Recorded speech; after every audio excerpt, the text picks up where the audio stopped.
Hello and welcome back, everybody. Remember, we are working on our emotional figure drawing. So the first thing we did was we added our border around the edge using our strip. Then we placed our stick figure, being very aware of our composition, and we even added those shapes to start building muscle onto that skeleton.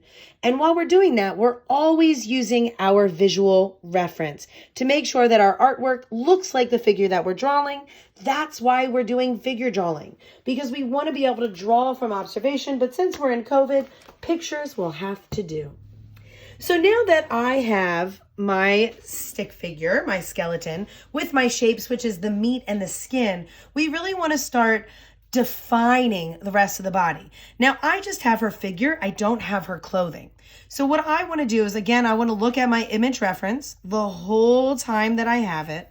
And I really want to look to see where things line up and how they line up so that I can get my drawing as accurate as my photo.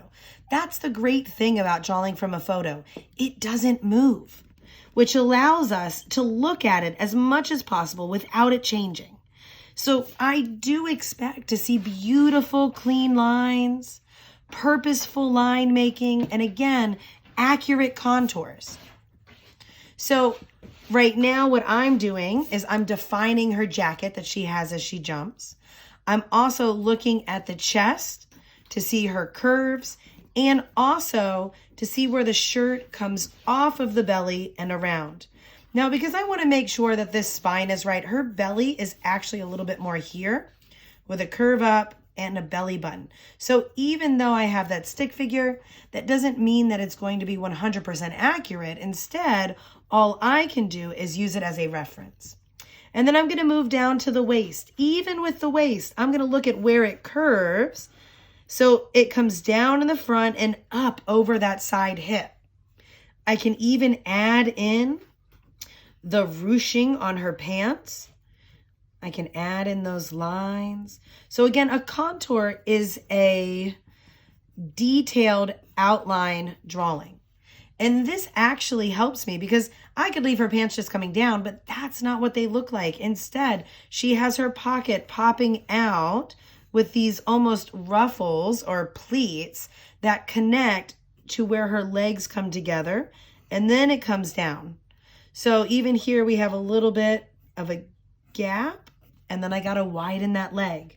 So as I'm drawing, I'm constantly looking at my image and refining what I have because I want it to look as close to my visual reference as possible. And of course, you can always erase the lines that you do not need.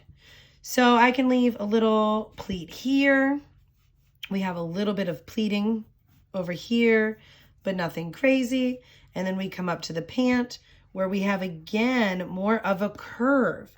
So I had it just kind of capped off, and I did need it a little bit bigger than it was. I'm going to look at the shape of her ankle, where that ankle placement is. Drawing a sneaker is hard upside down, but if you're drawing what you see, it's not that bad. So you want to constantly be looking at what you're drawing and trying to change it as needed. So when I say change it, that means seeing where you need to change your bottom outline of your drawing. That doesn't mean you change your drawing to look like what you want. And I'm going to continue this all the way up. If you notice, I am drawing a little bit darker. The only reason that I'm drawing dark is that you guys can see it in the picture. But otherwise, you guys want to take your time and draw nice and light so that when we actually do start adding value to our drawing, we have not only space to do that, but we don't have to erase these really harsh lines. And this comes up and we have another beautiful pleat. Look at that. So I'm really making fabric look like fabric. And it's okay if I'm going to erase the waistline that I created. Having that waistline there helped me draw what was on top of it. So it's okay to take your time and add in some of those details if you need it. Again, I'm going to be comparing the width of her sleeve. It's a little cupped at the end, and we do have some actual wrinkles, but nothing crazy. I can erase all this under here because, as always, we cannot see our skin and bones through our clothing, or at least not the clothing that we should be drawing. So we can already see that this is really starting to look like a successful drawing. Not only do we have these contour lines, but again, we can see the figure through the clothing. Now, my stick figure was completely wrong, not only of where this lines up, but where it gets skinny and how long her arm actually is. And some of you guys might have very expressive hands, and they're not always going to be easy to draw. And mine is just a nice little cartoon hand right now. When I actually go back and add value, I will clean that up. And I need to zoom in on my image reference. But still having an idea of the size and the location, we can go ahead and come on up to the top part, and I can clean this up also like I started doing in the past video. And look at how I can still show my emotion of excitement while cropping this body. Look at how I'm breaking two planes, but because it's so close to the side, it feels like I'm breaking this plane, and yet I'm stretching all the way over. And of course, last but not least, we are going to be drawing the face.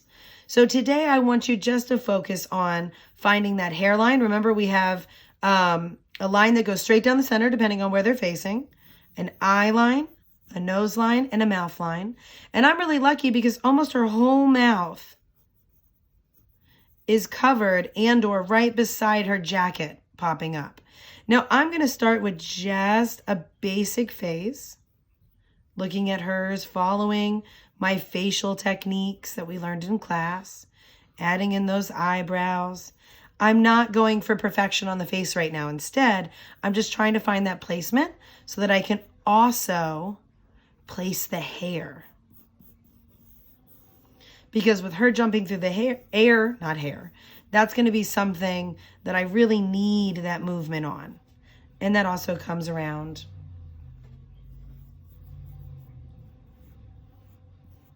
And comes around her shirt. Now, I'm very tempted to make all of these lines, but I'm not going to do that.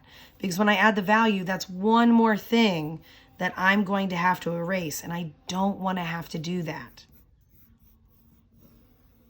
So looking at the flow of her hair and looking at those contour lines, so those initial shapes that create the movement of their hair. It doesn't matter if your hair is curly or straight or short or long. What you're doing is you're looking at not only the movement of that hair, but the lines that it creates. Imagine that you are on top of the photograph actually drawing out the lines as you're tracing it.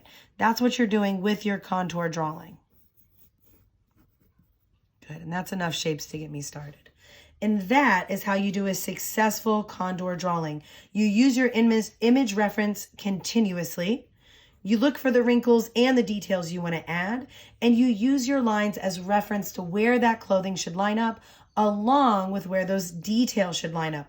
I see that the hair comes almost all the way down to the second button, so I added a little bit more hair in there, and I'll need a little bit more volume up here.